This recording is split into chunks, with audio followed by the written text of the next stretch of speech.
Well, I say when I started, I was so naive.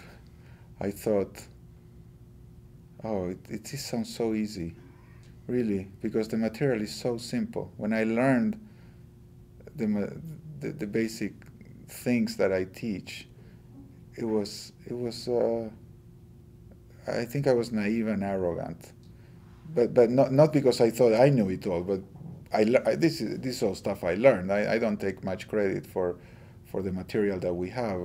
I put it together, but it's my integration. But there are a lot of sources for it. So I learned it, and I thought, oh, this is so beautiful. It's so easy. It's so simple.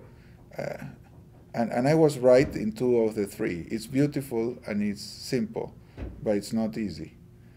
So as I tried to do it first in my life, and then also guiding other people, I realized that the simplicity does not translate into ease.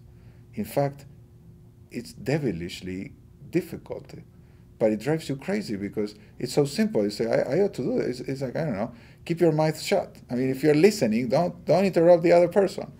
It's like obvious. I mean, you learn that in kindergarten. But go to a business meeting and look how many people do that. And nobody does. And even after taking the workshop, and I didn't do it. When someone said something that pissed me off, I would like interrupt them. I said, wait a minute.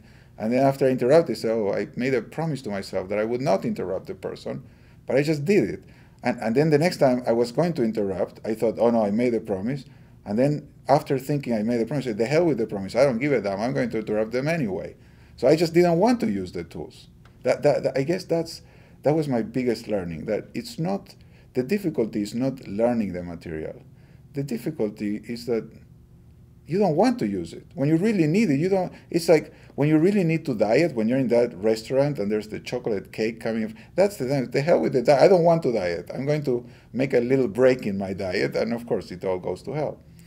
So I'd say my first change was from this naive arrogance to a big sense of humility. It's like, oh my God, this is really, really hard. Well, I'm Argentinian, so I'm pretty proud of myself, as most Argentinians are. We are the humblest and smartest people in the world. And I say, my God, if it's so hard to me, it must be even harder for people who are not Argentinian. It really gave me a sense, not just humility, but also compassion. That standing in front of a group and saying, well, this is the way, and being preachy and pontificating, like most teachers do, is really out of place, because this is not something you learn by listening to someone else. This is something you learn by deeply integrating it in your life, and nobody can help you. People can be next to you and give you an example and support you, but deep down, it's a lonely journey. You have to do it inside of yourself, in company of others, but it's yours. So I would say that changed me very profoundly. It was my first big change.